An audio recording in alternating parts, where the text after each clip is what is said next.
Welcome to SIM-PAC Live. I'm your host, Jeff Matthews, and today we talk to Aaron Grant from AZZO about electric pollution. Aaron, welcome. Welcome, Aaron. Thank you for coming on the show today. Really excited to talk to you about the subject you talked about at SIM-PAC Live South Australia, and that was electronic pollution. And I hadn't heard the term before you brought it up before, and I was fascinated in it, and I thought our listeners would like to hear a bit more about it. Now, will you just describe, first of all, just talk a little bit about yourself, your background. You obviously don't come from Australia with your accent, and you work for a South Australian company, AZZO, which works globally across, manufacturing and industry, and you work in power and power quality. Tell us a bit about that. Yeah, first off, thanks, Jeff, for having me on your show. Really good to see you again. And yeah, SIM-PAC Live in Adelaide was awesome. It was an eye-opener to meet so many like-minded individuals at a site where the discussion points were fast and punchy, but clearly everybody wants to do their bit to get to that green cycle and green initiative and decarbonization.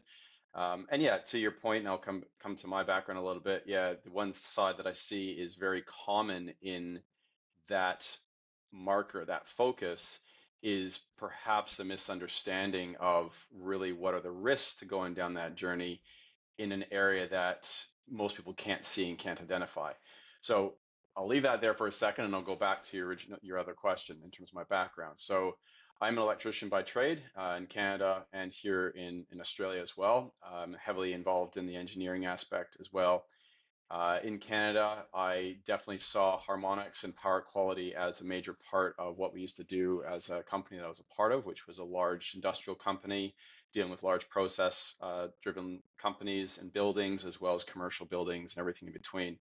And power quality has been there for a long time. So when I came across to AZZO approximately 12 years ago, and I started with AZZO, it was quite an awesome start to my career here in Australia, because I saw the passion and the zeal there is always being a part of the ethos of AZZO. It's very much focused on why can't we do more? How do we do more? And what information or data at the beginning do we need to get there? And really, AZZO started on 19 years ago by our founder, John Azzolini. He was a bit of a phoenix under the back of Mitsubishi closing down here in South Australia, which is very much an automotive city. And through that, he really saw the vision of how important getting your energy right from the beginning is, or was at the time, because at the time everybody just thought that it's a part of your capex, or a part of your opex rather, on a yearly basis. You spend the same amount every year. You spend, whether it's 20,000 or $2 million. It is what it is. We can't do anything about it. And John had this vision of going, this is one of the highest costs in any business is electricity, especially in South Australia. It's such an expensive state to use electricity. So let's do something about it. And the old phrase, you can't measure it, you can't do anything about it. And so metering came into it. And he from the very beginning partnered up with Schneider Electric, which we use a lot of their products for, and we're a key systems integrator for them. And we also use the best technologies that are out there. That's grown over the years. And now, since I came on 12 years ago and growing recently, is really looking at, yes, we want to still look at the energy, the fundamentals behind it, but also what is in that energy. And that's the power quality side. So it's all well and good to say I use X amount of kilowatt hours, but what is actually inside that kilowatt hour? I mean, I constantly do it. I'm not sure if you do it, Jeff, where you see a piece of paper and it's too small. So you actually try zooming in on a piece of paper. You can't do that with a piece of paper, but you can actually do that with a sine wave. You can look in closer. And so when I came across to AZZO, that's always been a part of my passion, a part of my focus. And over the last few years, I've moved from managing our operations team, which was very much the making everything come together in terms of our metering kits and portable meters, et cetera, and putting them on large scale solar farms and large commercial buildings and process plants, et cetera.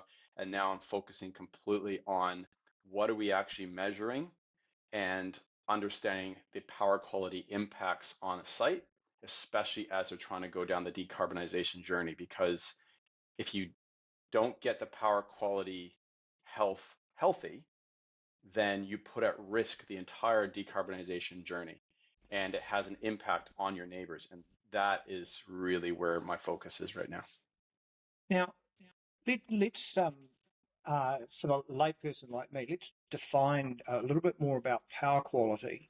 And also, I gather power quality can be affected by network side and client side.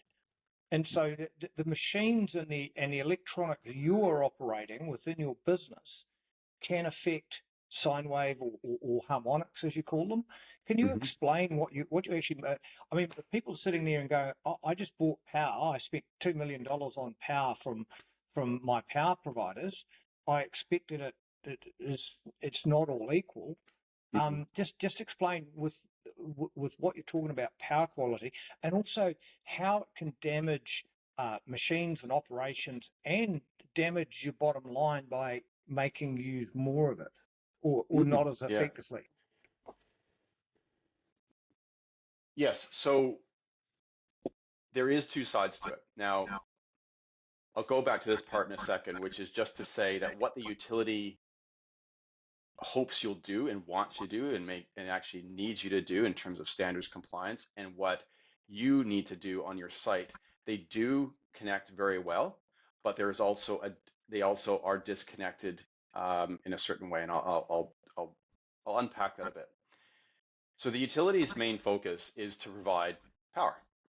That's it. At the end of the day, we can look at all the standards, all the compliances, et cetera, but they want to make sure their job is to make sure that you still have lights on in your house, in my business, in my house, at the airport, wherever it is. That is their job, which is obviously a super critical job. And I'll just pause there for a second. When we look at costs of business, I find that the cultural shift that we really want to have is recognizing, especially on the decarbonization journey and the electrification of things around the world, how critical what is in our electricity is today. It has always been critical, but it's getting more so because we're actually relying more and more on electricity. We're trying to go away, especially here in Australia, from gas and et cetera, the fossil fuel based driven systems, and we're focusing more on electricity. When we look at cost of business, where our risks lie as a business, you tell me one business that doesn't have electricity pumping through it and it is critical to its uptime. Even in your house, podcasts would be very hard to do if you didn't have electricity. It wouldn't happen. Large process plants, commercial buildings, you name it. Electricity is everywhere, and we just assume that it's always there. There's no issues, there's no risk to it. So utility has a very, very tough job trying to maintain that stability in a market globally where all the loads have changed significantly over the last 40, 50, 60 years, even the last 10 years. You look at South Australia. When I moved over here, initially 16 years ago, way back, and I moved back again 12 years ago when I started with AZZO, I first came here, I couldn't get a security light that had a solar panel on it. Just a small little solar panel. I had to import one from North America. Now you look at it, it's solar panels everywhere. It's incredible. So the transformation has been very, very, very fast in a very short period of time. And so the utility has all this infrastructure that was built 50, 60, 70 years ago on a certain load type, and those loads have changed. They've completely disappeared, and new loads are in their place, and they've got to provide stability for that. So the standards that they're aiming for are to ensure that you don't negatively impact your neighbor. Now, as I was saying, that's where the crossover happily happens. If you meet their compliance standards, it will improve your site and your stability. The downside is that just because you meet their compliance doesn't mean your site is stable. Right? There's a slight difference there. The difference is that how your site is, for example, harmonic compliance. I'll get to what a harmonics is in a second, but harmonics compliance on the utility is usually looking at 8%. That's the new standard. However, for a very long time, since at least 1992, the best recommended standard is 5%. So that's distortion on the voltage.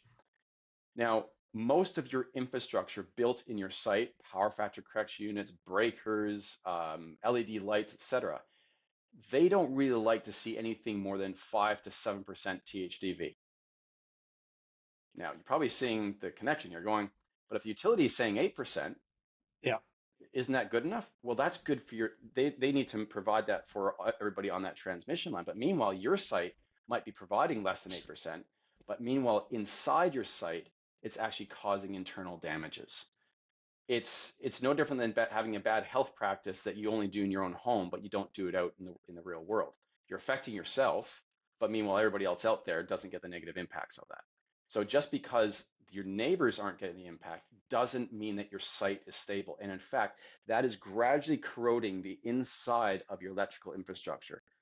And the reality of power quality, when it comes to what is power quality, it is anything that affects both good and bad, the fundamental, the sine wave, and it being smooth. So sine wave is just, this happens 50 times a second in Australia, most of the world, 60 times a second in North America, and you want it smooth. No different than anything else you want smooth. You want the roads to be smooth. You want a conversation to be smooth. Everything smooth is good. When you have bad power quality, it distorts that. So it's no longer smooth. It's got jagged edges. It's got complete drops. It's messy. And so all of your infrastructure is getting excess heat generated from that, from bad power quality I'm talking. It needs more power to do the same thing. It loses power and it wears down itself. And so for a long time, people went, I'll put a power factor correction unit in, which is great. First off, power factor, just so everybody's aware, is not technically power quality because it doesn't distort the sine wave. It just changes when it is. A lot of your listeners probably have heard of the foam on the beer analogy. So the foam, you don't go to a Yep. bar and say, I want to have a beer with lots and lots of foam. You go there and you get everything, you get the actual beer itself. Well, the issue is that when you have bad power factor, you have that foam. Now, the issue is in infrastructure now, those same power factor correction units actually sink bad harmonics. So they actually take the bad harmonics, goes into the capacitor banks on the power factor correction units and will eventually destroy them. So the risk of that is that people are still doing old school upgrades to their sites with power factor and everything else, but meanwhile they're actually contributing to the problem because the harmonics is gradually destroying those units. So the main point is that when we're looking at what is the utility doing, what is the site doing, utility is doing its best to provide for the changing loads, and the site, the customers need to be aware that all of our loads have changed, as well as what our neighbors have done that has changed, and how we improve our stability has changed. So if we put in power factor correction units, oftentimes I won't spec the normal ones in because I know that they won't work after 2 years or a year or even 6 months because the loads have affected negatively, will affect negatively that hardware. So we need to actually understand, well, how can we fix our power factor? And how can we also make our site more stable with power quality? So if everything increases in its health, then the utility is happy, our neighbors are happy, but even better, our individual sites are healthy, are robust, are able to become green. And I tell you what, Jeff, one of the biggest ways to get on that green journey and reduce your usage or increase your decarbonization is actually getting rid of the wastage, which is poor power quality health. Oftentimes, when we put active harmonic filters in on sites, I see between 5 and 15% savings on an energy bill almost immediately. And that's Wow. without putting solar in, without putting BESSes and DERs. It's actually with getting the health there first. You know, I've worked in an industry, aluminium smelting, where there's been, engineers and smelters have spent their 30 years inside the smelter and never seen a 0.5% increase in energy efficiency. Wow. So the numbers you're talking about are staggering, and that was one of the reasons I invited you on the show. Just by you wouldn't believe you're bleeding money on the floor every day if you don't even understand what your power quality is, and that's internal health and within your business, how all of the electronics in your business is operating together, and also what's happening that you're getting from the outside, not only from your utility, but how your neighbours are affecting that power quality in your particular area. Because I gather that the power quality sort of 2 kilometres down the road could be different from where you're getting it in your particular area. Is that correct? Ye- Yes and no. So it depends. Like I do a lot of work in the Riverland. It's part of my passion location, the breadbasket of Australia. It's Yeah. very, very critical to, well, everything. Food on the table is food. That's the amazing thing. Like the connections with power quality is incredible across the whole network, and that's really the connections back to my initial point. Yeah. Electricity. It's everywhere, and I was at a farm site where, so that the answer to your question is I was at a farm site where they're on the same transmission line. You could be at a location where they're neighbors and they're both at the end of their own transmission or distribution line. So they won't Yes. necessarily affect each other there, but if they're on the same line, which in most CBDs and areas they are. So I was at this one site and and the good thing is people usually go, well, how do I get to knowing if I have bad power quality? I'm like, metering is key. So quality metering, and it's literally power quality metering, not energy metering, power quality metering. Now, Yes. most people don't have it, unfortunately. It hasn't, the bare minimum is put into most sites and they can only do so much. That's not a problem for us because we actually designed in-house our own portable power quality meters, EnergyX Portable, which is Yeah. built on our EnergyX cloud platform. Fantastic units. We build them here in South Australia and Adelaide. Anyway, so I actually had one of them on one site and one of them on another, connected up to 4G. And the second site I actually or the first site that I went to, I had put in active harmonic filters. Now I'll get back to that in a minute. That was through our study. So we did a power quality health check. We're able to Yeah. determine they've got really bad harmonics. Now, why did we get involved is the question. Well, we got involved because for every 5 years, this site, they would get their, I think it was two out of their three 355 kilowatt motors rewound. They had to get them fixed, repaired every year, right? Yeah. $80,000, whatever it was. Yes. So We've finally, probably after had it. It's probably had more of a 10 or 15 or 20 year, lifespan. It should have. it should have lasted much longer. So now when they look at the cost of it, they're talking how much it costs to actually put it, get it fixed. They're not including the downtime, not including the people standing around, not including the stress to Yeah. the trees, all that sort of stuff. Anyway, so we'll be on the low side. So say $80,000, but it had to be every year for 5 years. So finally, somebody came across and went, well, hold on, I know a company that can look into power quality. So we got involved, put our portable meter on that site, was able to work out what they needed. Fast forward a few months later, after we had designed the solution and put the units in, Schneider's active harmonic filters or AccuSigns, we put them in, and immediately we saw again the load profile drop and the harmonics disappear, and I could hear the change in how the motors were running. Now, initially, there was people that were telling them, oh, that doesn't pass through the VSDs, the variable speed drives, into the motor. Power quality stays outside of that. I'm like, no, it doesn't. It passes through. In fact, the motors, without getting into too much detail, have different symptoms and different impacts from poor power quality, where they Yeah. actually have the laminations break down, the bearings can fry, etc. Anyway, long and short of it is then that's now been on that site for 2 years. They haven't had one time when they've had to replace and rewind the motors, not once. And so they now have saved just on the cost $160,000 that they can now reinvest internally to continue going down stabilization and decarbonization. Yeah. And like you can't stress enough. And the fact is those motors were already slightly weakened by the harmonics hitting it. And even Yeah. with that happening, us fixing the harmonics, they've had no issues, no breakdowns. So on that very site where we put those active harmonic filters in, and I had a portable meter, and I put it on another site about 12, 13 kilometers away. And I showed the customer because he didn't believe that they actually impact each other. Yeah. Right? Another farm. I said, watch this. And I was able to call the guy on site there. And I said, shut it off. He's like, you sure? I'm like, yeah, just shut off for a few seconds. Shut it off. And on this site that was 13 kilometers away, I saw the THDV, the harmonic distortion, Yeah. increase by 2%. Yeah. And now when you're talking that the target, the ideal is 5%, the industry standard generally is 8%, and you're saying 1 to 2% was impacted by a neighbor 15 kilometers away. You Yeah. can't tell me there's no impact on your neighbor, especially in an environment where all these farmers know each other. They go out and have a drink, a coffee in the morning. They know each other, and they're Yeah. negatively impacting each other. But now they're Yes. positively benefiting everybody. It's incredible.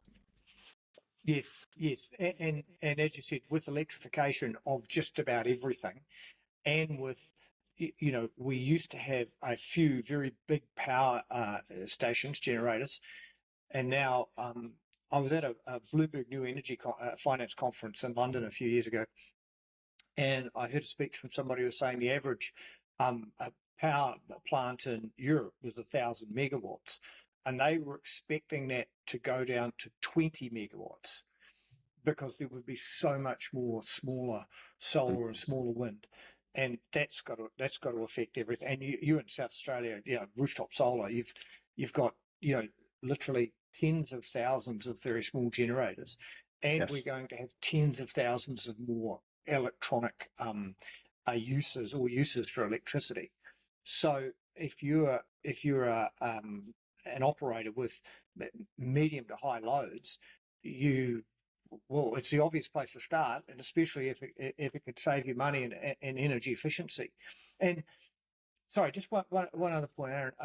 While I was talking, because I know you and I had a conversation at South Australia about the IEA, the International Energy Agency, in their modelling for 2050 and their 1.5, which we've blown through, and 2 degrees, and they're now looking 3 degrees, modelling.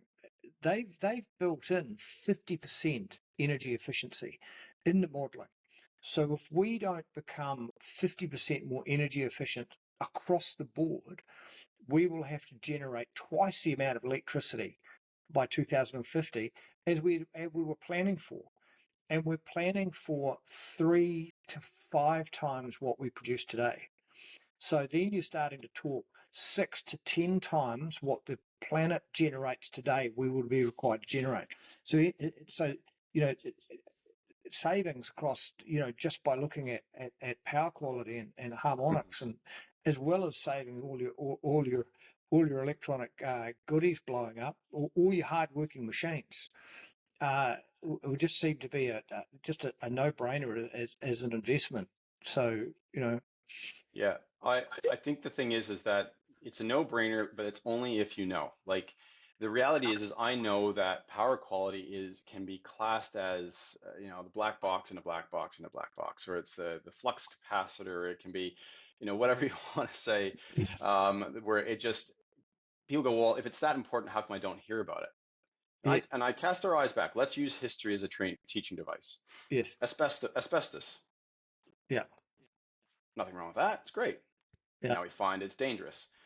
Smoking. I remember I did underpinning for a while, and I found a tin that said, when I was under a house, and it literally said in the lid, it was a very well maintained. It actually said smoking is good for your health.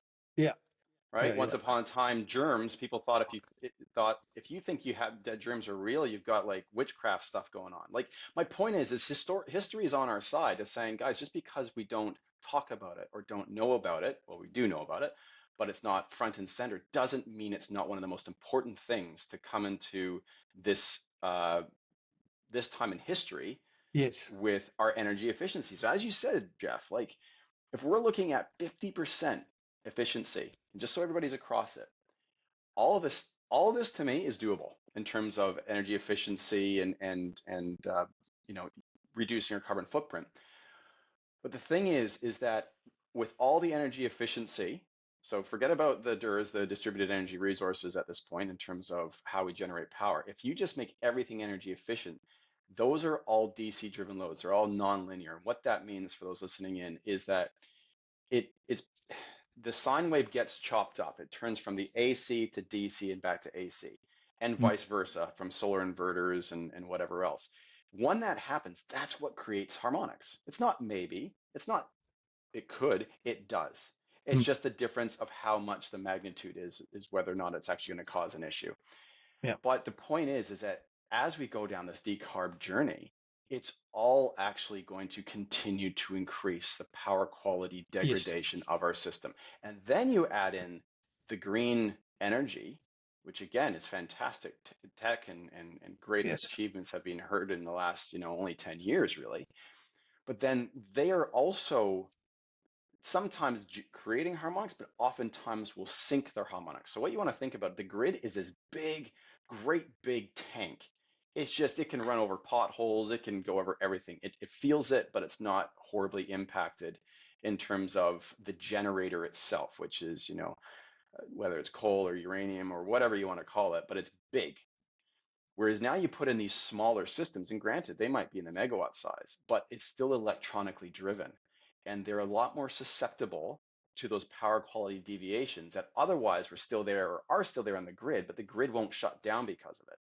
It just might mean that you deal with the problems as a user, but the grid will still work. Whereas in the green Yes. stuff, Uh, not necessarily.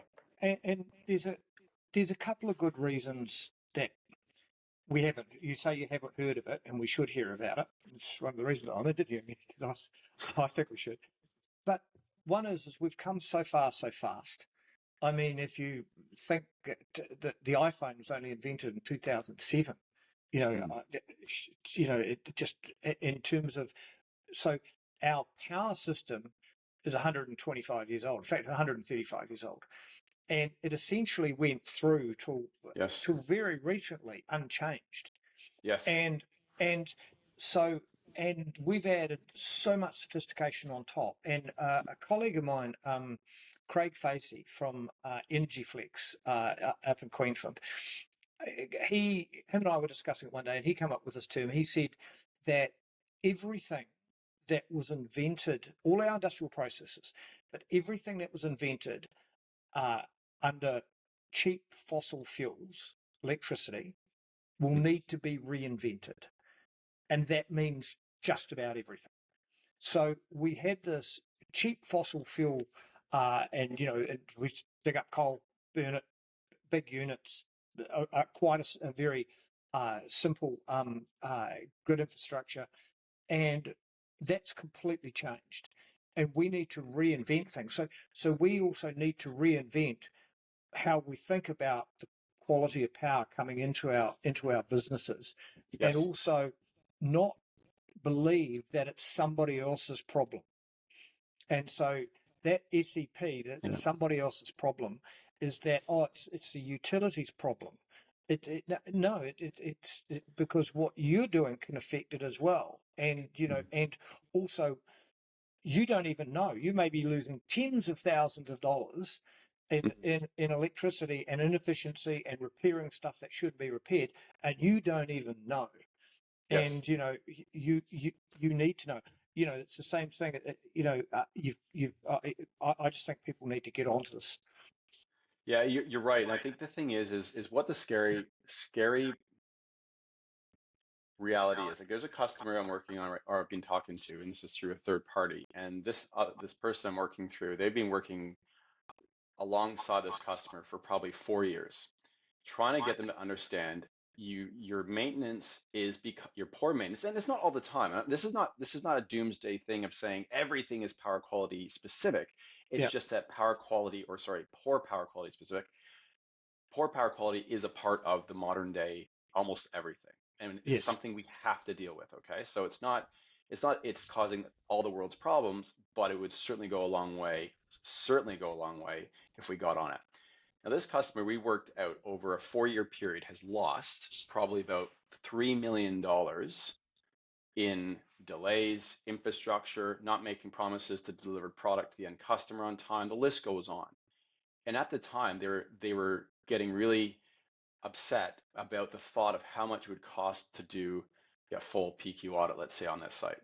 And Yeah. we're talking at that site, it probably cost them about 40 grand. I'm just ballparking, right? Yeah. But my point is that from that, we had put in a solution that would then fix the problem that would have been less than $3.5 million, not to mention the stress, the anxieties, the increased carbon footprint that you can never take back, all that sort of stuff. Yeah.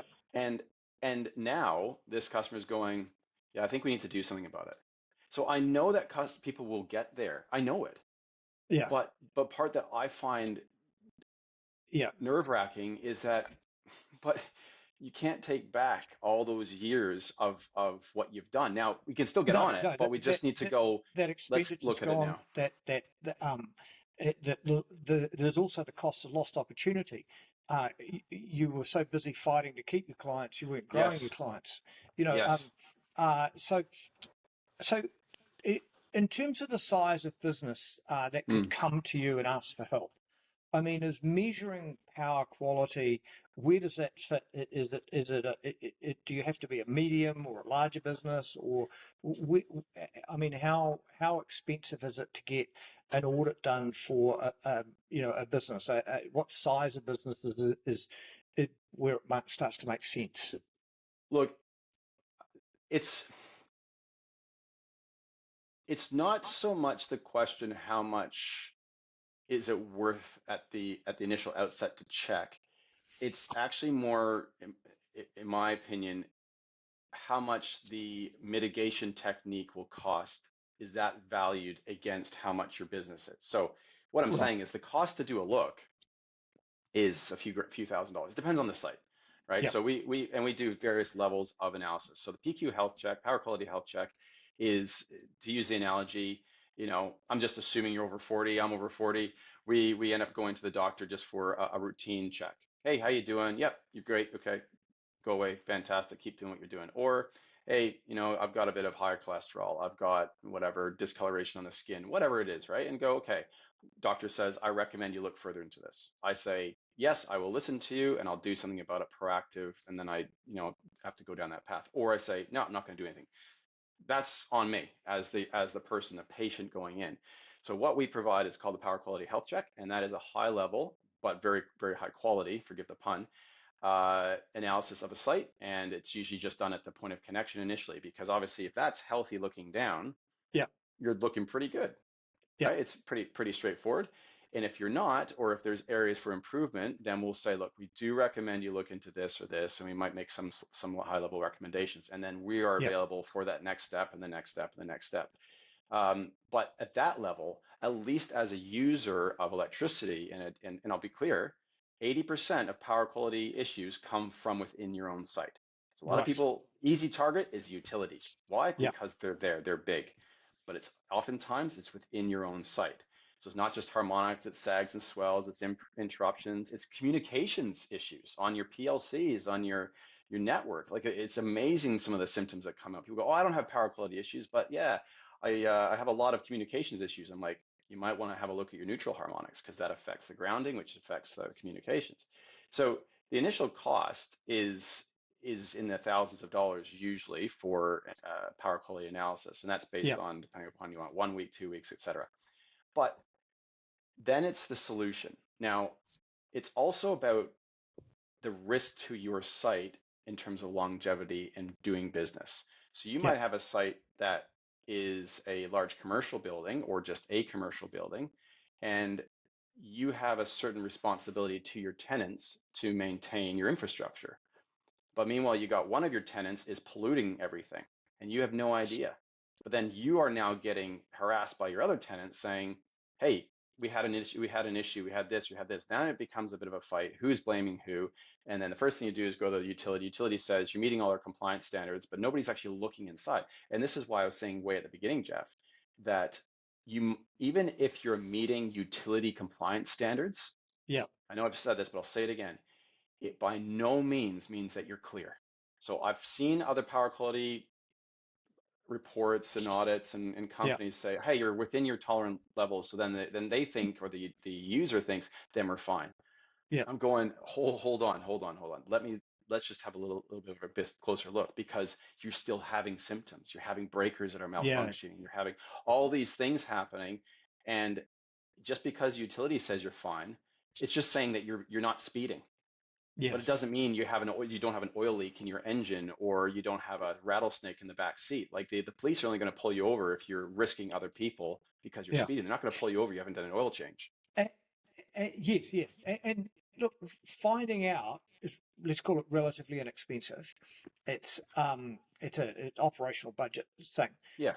but you can't quantify the cost benefit of mitigation until you've actually found out what the Yeah, problem is, and yeah, then you could cost benefit what the mitigation is, correct. and depending on how immediate some of that payback is, the cost mitigation could come partly out of OPEX and partly out of CAPEX too, because Mhm. if you're saving, there's savings in there. But to me, finding out and understanding if you've got a problem and how big the problem is and how much it's costing you, then leads to that conversation about is it worth mitigating? You know, And uh, and that, sorry, Jeff, go ahead. yeah, no. So you go, Aaron. So, and that's kind of that's the cool part of what we do, right? Is that we actually our EnergyX platform, which we use for all of our portable metering and if there's permanent metering on site, can go into there.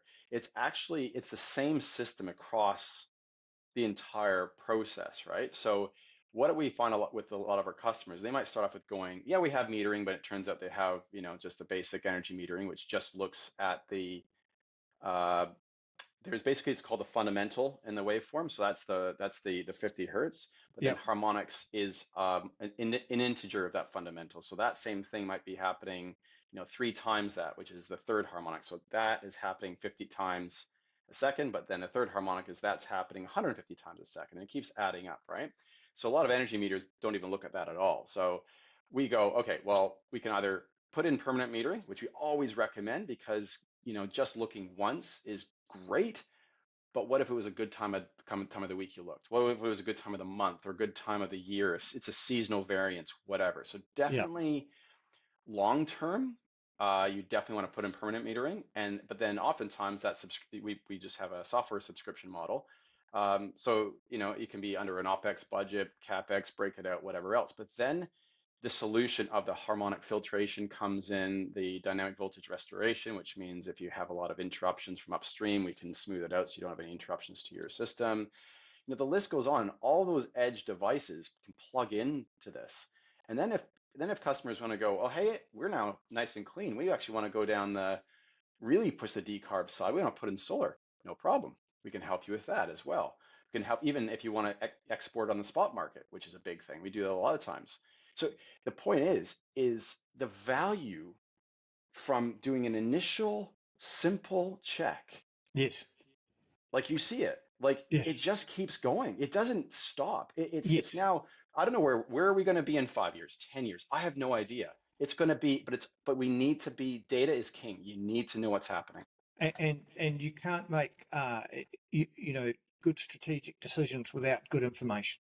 No, Otherwise and you're making bad investments and bad strategic decisions about something that you've got no information on. and So you we had, sorry, Jeff, we had a customer where it was 2 years of going back and forth trying to get them to understand the value because they were going to put it on solar, and basically we knew that the utility wouldn't connect them because their power quality was so bad. And that's the other point. Companies are getting pushed back on when they go to connect a BESS, battery energy storage system, solar. Oh yeah, you can connect, but you just got to do a power quality study first. And then all of a sudden they do it, and so now they've got infrastructure. I've got one customer who they were putting on a BESS. It was $2.3 million yeah, and they can't connect it. yeah, All they had to do was go, hey, maybe we should reach out to somebody and say, we're going to do a power quality study first and yes, then clean that up and then put that in and know that you're going to pass. So going back to this other company is that eventually they realized that if they want to go down the decarb line, which they need to, as you said, 2050 comes soon, um, they knew they had to do something. So they went, all right, well, we can't go that path at this point. We need to finally, we recognize we've got to clean up our power quality. And they even went so far as to not even worry about the ROI in terms of their energy on putting in a power quality energy management system and solution. They just went, we need uptime. So they went from 82 interruptions in a year to their process lines. yeah, And I'll tell you the solution in a second, and they had large energy bills. They're going to have to do infrastructure upgrades because they didn't have enough power from their transformers. That's why they were looking at adding in solar as well. Anyways, we put in proper metering, power quality metering, downstream metering as well. And we also put in active harmonic filters across the site. And they went from, as I said, 82 interruptions. And in the first 6 months, so far it's been 6 months, they've had zero. Not Yeah. one interruption in 6 months. So that on its own, what's that worth? I know how much that's worth. And Yeah. then you add in the fact that they've reduced their energy usage by 11% on Wow. approximately a $4 million yearly usage. You Yeah. look at all that, Yeah. and they are now going, we didn't even expect an ROI on our energy, but they're going, this is incredible. This is one of our biggest successes in Yes. terms of reducing financial strain and grid Yeah. strain and personnel strain that they've ever committed to. And they didn't even realize it was going to happen. It was awesome. And in many ways, they've helped future-proof the business because Totally. they, going forward, this is only going to get more complicated. It's It will. only going. There's only going to be more stress on all of the system, and Yes. they've prepared themselves for whatever comes, and so yeah, and it'll pay for itself, and a short term, really on a capex situation, that's really a short term investment. And I'll just Yeah. quickly say one thing on that, Jeff, is that part of the point to keep in mind is that not all analyses are created equal. So Right. I know there's plenty of companies that are doing this. I'm very Yes. passionate about it. I'm a bit like, I Yeah. love this stuff. I love power quality. I love getting that health there. And it actually makes me sad when I know that a site has it and nobody's listening, because it's just Yeah. like a personal health breaking down and nobody's doing anything. But the struggle is that there's a lot of misinformation out there as well. So Yeah. that's why, if at the very least I can have a conversation. And look, I know I'm patient. I know that some people will go, no, not interested. That's fine. Yes. But I also know some will go, not interested, and they'll call me back in 2 years' time. But Yeah. again, I look at that and go, let's at least have a conversation. And again, putting a portable meter on, like I did it for a customer the other day, where they used it for like 10 weeks. We put it on, and it was Yeah. amazing because it was only going to be for 6 weeks, or for 5 weeks, I think it was. And then I went, can we just keep it on for a little bit longer? Because I almost don't believe what I'm seeing, just experience and gut and whatever else. And sure enough, in the remaining 4 weeks that we got them to leave it on for, we found, wow, so many issues, because it was actually dependent on, some was upgrade, so from the utility. So now they Yeah. can push back on the utility and say, hey, this is from you. Yeah. And then other things were from internal, but they didn't realize that it was actually connected to the season. So when they were looking initially, it was more along the winter spring period where it was still Yeah. cool. The chillers weren't all running, and then the chillers started going, and I went, you've got some issues in those chillers. Oh, no, no, they're fine. I'm like going, I'm telling you, you've got issues in the chillers. Yeah. And so now they've had to really re-look at those, and then now they're going to be able to improve their long-term budget because they're getting ahead of it before it catastrophically fails. Like, it's just, there's things that you don't necessarily know until you look. And when you look, if at the very least you can turn back to the utility and say, hey, our voltage is tapped too high, that's usually Right. free. Tap us down. Okay, you're now going to save 4%. It could be something much more exhaustive, but you look, and you will either go, at least I'm clean, I have no issues with my health, That's or that. you That go, oh my goodness. and really, that's the starting point, and that's the point. Okay. Look, Aaron, we're going to leave it there. Now, I think you've got one of the easiest websites in the world to remember. It's www.azzzo.com, There it and is. and and yeah, people go online and have a look what you're doing. They can contact you. Yep. And fascinating talk. Um, didn't know this was a subject till we met in South Australia, and now you've helped educate me a little more, which I'm always grateful for. So No, I thank you really very much appreciate for your time. time. Yeah, Thank thank you you very very much. much, Jeff. All right, all the best. Take care. Okay, goodbye.